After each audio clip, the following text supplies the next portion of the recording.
Enfin, dernier point, le renforcement de la sécurité, avec trois points qui nous paraissent essentiels. D'abord, la généralisation de l'authentification forte, ça a déjà été évoqué par Jérôme Reboul. La mise en place également de règles de communication entre les PSP avec la mise en place des API, donc je ne développe pas davantage, ça a été développé, on en reparlera sans doute. Et puis enfin des règles aussi de partage des responsabilités entre les différents prestataires de paiement en cas d'exécution, de mauvaise exécution des services de paiement. Et donc dans l'esprit d'une plus grande protection de l'utilisateur, du consommateur, il y a l'obligation pour le prestataire de paiement gestionnaire du compte de rembourser, à charge pour lui ensuite d'être remboursé par l'autre prestataire qui n'a pas exécuté correctement le service de paiement.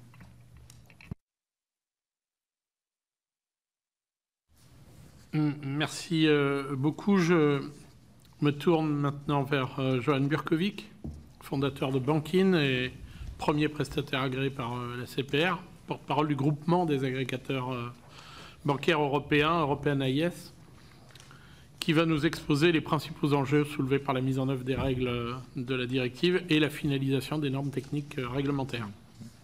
Monsieur Burkovic, à vous la parole. Bonjour Monsieur le Président, bonjour Madame les sénatrices, Monsieur les sénateurs, bonjour à tous. Merci beaucoup de m'avoir invité. Je vais également parler au nom de France FinTech, l'association qui représente les FinTech françaises, dont je suis l'un des représentants. Et tout d'abord, je vais essayer de donner un petit peu de contexte sur la DSP2. Pourquoi cette DSP2 existe et comment elle est née. Elle est arrivée principalement d'Allemagne sur un service de paiement, puisque les Allemands utilisent très peu la carte bancaire et beaucoup plus le liquide. Donc c'était compliqué pour les Allemands d'acheter sur Internet.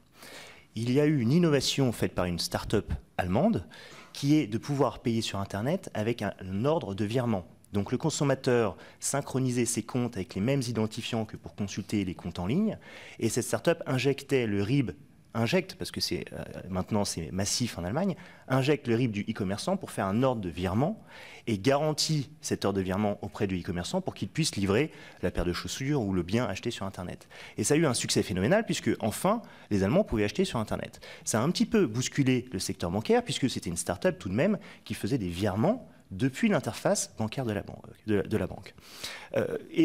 C'est remonté, il y a eu des actions en justice, c'est remonté jusqu'à la Commission européenne, et la Commission européenne, au lieu d'interdire, a dit « moi je veux plutôt favoriser ce genre d'innovation parce que ça augmente la compétition, la transparence, l'innovation dans le secteur bancaire, et en parallèle je veux garantir la sécurité. Donc au lieu de l'interdire, je vais l'encadrer et le sécuriser. » En parallèle, il y a eu un nouveau service, c'est le service d'information sur les comptes. C'est un terme beaucoup plus exact que agrégation, puisque agrégation, c'est assez limité, et je vous expliquerai pourquoi. Et ce service est principalement arrivé de France. Il y a eu un succès majeur, puisque par exemple, Bankin, quand on est arrivé en 2011, on était quasiment le seul moyen de consulter ses comptes sur un iPhone. Un besoin essentiel, beaucoup de personnes avaient un iPhone dans la poche, très peu d'applications bancaires. Enfin, on peut consulter ses comptes sur un iPhone. Aujourd'hui, c'est à peu près 5 millions de Français qui utilisent un service d'information sur les comptes. Les cas d'usage, c'est pour les particuliers avoir une interface qui aide à la gestion d'argent. C'est ce que fait Bankin. Mais il y a énormément d'autres cas d'usage. Toutes les industries qui ont besoin de récupérer l'information bancaire de leurs clients utilisent aujourd'hui de plus en plus nos technologies. Les premiers qui sont venus nous voir, ce sont les comptables. Les comptables ont besoin d'avoir accès à l'information bancaire de leurs clients pour faire la comptabilité. Avant, c'était compliqué. Grâce à notre technologie, ils ont la donnée qui arrive en temps réel dans le logiciel comptable, sans risque d'erreur et de fraude. Les acteurs du crédit. Les acteurs du crédit, la première chose qu'ils vous demandent, ce sont vos relevés bancaires. Aujourd'hui, vous envoyez des relevés bancaires papier ou PDF, et il y a des analyses manuelles avec des risques de fraude et d'erreur. De plus en plus, les acteurs du crédit demandent à la personne qui demande un crédit de synchroniser les comptes et la donnée arrive instantanément dans le système bancaire avec un scoring qui se fait immédiatement sans risque d'erreur et de fraude et on peut tout de suite dire oui ou non je vous prête cet argent. Et d'ailleurs ça ouvre un petit peu plus le crédit à des personnes qui n'étaient pas forcément qui n'avaient pas un accès au crédit facile.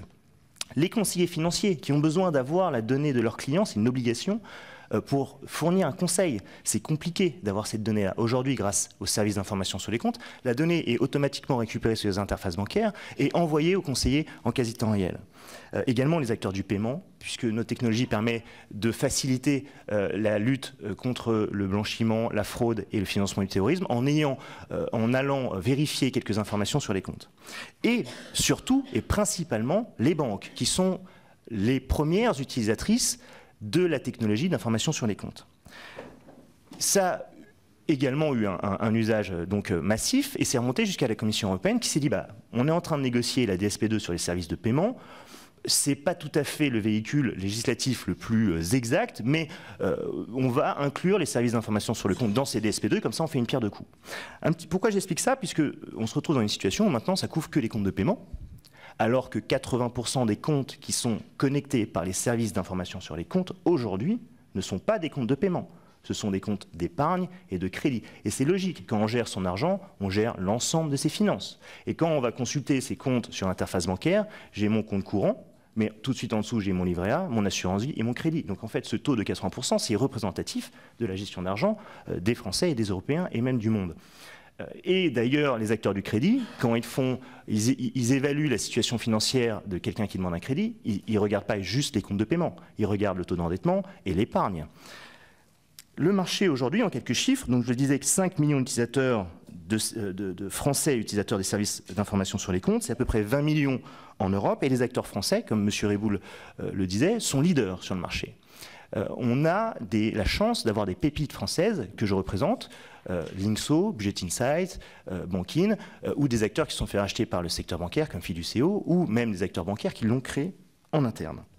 Le modèle économique, principalement, on donne accès à nos technologies à d'autres entreprises, principalement les banques. Le premier secteur utilisateur de la technologie, ce sont les banques. Donc la plupart des acteurs mettent à disposition de la technologie aux banques, qui l'utilisent massivement et le distribuent auprès de leurs clients, et c'est le business model premier de ces startups-là. Ensuite, il y a toutes les autres industries qui utilisent nos technologies. Je disais les comptables, les acteurs du crédit, les conseillers financiers, les banques privées, les acteurs du paiement, etc. Pour le B2C, donc les consommateurs comme Bankin qui offre une application directement aux citoyens, là, nous, on met en relation un besoin utilisateur avec un fournisseur de services financiers. Par exemple, nous détectons que cet utilisateur-là a un crédit immobilier qui peut être renégociable. Nous le détectons puisque nous avons les informations sur ce crédit et on le compare avec les critères de renégociation de crédit sur le marché et on révèle à l'utilisateur qu'il a une opportunité de renégocier ce crédit et d'économiser 5, 10, 15 000 euros. Et on lui propose de rentrer en relation avec un courtier pour faire cette opération. Si jamais notre utilisateur fait l'opération avec ce courtier, nous sommes rémunérés en tant qu'apporteur d'affaires. Et ça, c'est la clé du sujet en fait. Puisque c'est un sujet business, on donne de la transparence, on apporte de la compétition, on envoie de l'information très intéressante pour les utilisateurs, et au final, la banque qui a fourni le crédit n'a aucun intérêt à ce qu'on révèle cette information. En revanche, il y a une banque qui va saisir l'opportunité, c'est la banque qui va renégocier le crédit pour l'utilisateur. Je pense que c'est le sujet clé d'ailleurs du débat d'ouverture des données sur les comptes épargne et de crédit. Cette transformation, j'aimerais apporter un point d'attention particulier à ce sujet-là, c'est une transformation mondiale et inévitable.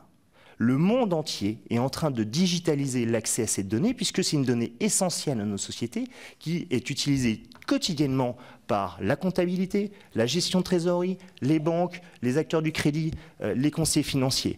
Toutes les industries qui aujourd'hui récupèrent la donnée manuellement, nous sommes en 2018, ça aurait dû arriver dans les années 2000. C'est un petit peu plus long, mais ça arrive aujourd'hui. Toutes les industries mondiales sont en train d'utiliser cette technologie pour digitaliser les processus en évitant des risques d'erreur et de fraude, puisque nous allons saisir l'information directement à la source, à la banque. La DSP2 a montré la voie. Ça fait 7 ans qu'on a négocié cette DSP2, elle arrive enfin aujourd'hui. Elle a montré la voie au monde. Sauf que le monde entier se rend compte que la DSP2 a oublié 80% des comptes. Et le monde entier ne va pas faire cette erreur. Évidemment, ils créent un cadre législatif qui dit quand on récupère les comptes, on récupère tous les comptes, puisque c'est un fait aujourd'hui. D'ailleurs, l'esprit de la DSP2 n'est pas du tout de limiter uniquement à l'accès aux comptes de paiement. C'est écrit dès les considérants, considérant 28 de la DSP2, ça permet à l'utilisateur d'avoir une vue d'ensemble sur sa situation financière. Un petit point sur la procédure, comme on l'a rappelé, janvier 2018, l'entrée en vigueur de la DSP2, nous sommes le premier acteur agréé en Europe et le seul encore en France, et les normes techniques qui vont arriver dans 18 mois. Il y a eu énormément de débats sur ces normes techniques, puisque c'est une possibilité de limiter le service aux initiateurs de paiement et aux services d'information sur le compte en fournissant des technologies qui ne permettent pas de fournir les services que nous fournissons déjà aujourd'hui. Un petit point sur la sécurité. Le sujet de la sécurité est essentiel pour les fintechs. S'il n'y a pas de sécurité, il n'y a pas de confiance. S'il n'y a pas de confiance, il n'y a pas d'utilisateur. S'il n'y a pas d'utilisateur, il n'y a pas de fintech. C'est un enjeu vital pour les fintechs puisque nous, on risque notre vie s'il y a un sujet de sécurité. Plus personne n'utilisera les fintechs si on a un sujet de sécurité. Il y a énormément de confusion sur les technologies et la sécurité de ces technologies-là. La DSP2 dit qu'il y a deux technologies possibles, ce qu'on appelle l'accès direct ou les API, qui est un protocole de communication entre deux serveurs. Les deux technologies sont officialisées. D'ailleurs, même aujourd'hui, la seule technologie utilisée en Europe, c'est l'accès direct, puisqu'il n'existe pas d'API aujourd'hui. Et l'accès direct est officialisé par la DSP2 et la RTS. Il y a eu 7 ans de débat, il y a eu des experts techniques qui ont planché dessus. Il n'y a aucune preuve aujourd'hui de dire que l'accès direct est moins sécurisé que l'API. Ce n'est pas vrai. D'ailleurs, la DSP2 et les RTS disent que la banque a le choix de faire une API ou non. Si elle ne fait pas d'API, c'est l'accès direct.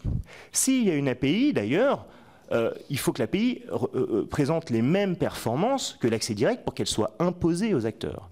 Nous sommes pour les API puisque c'est la manière la plus stable pour faire communiquer deux serveurs. En revanche, si l'API ne nous permet pas, nous, de fournir le service aux utilisateurs, on ne devrait pas pouvoir être imposé, on ne devrait pas être imposé de l'utiliser puisque, ça, in fine, ça tue le service.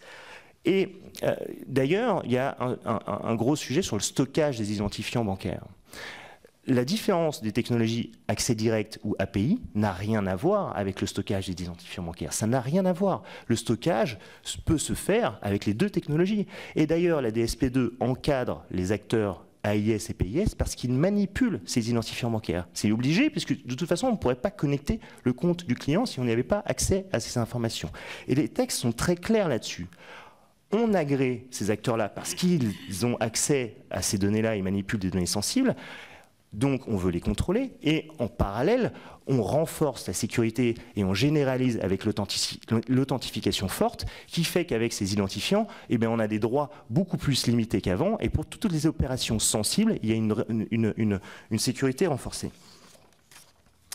Nous avons été extrêmement surpris, là je parle au nom des fintechs et au nom des services d'information sur le compte, quand nous avons fait une proposition d'amendement qui est que, puisque 80% des comptes connectés aujourd'hui sur le marché ne sont pas des comptes de paiement, c'est totalement illogique quand on pense à la sécurité de ne pas les inclure dans la chaîne de responsabilité et donc dans le cadre législatif.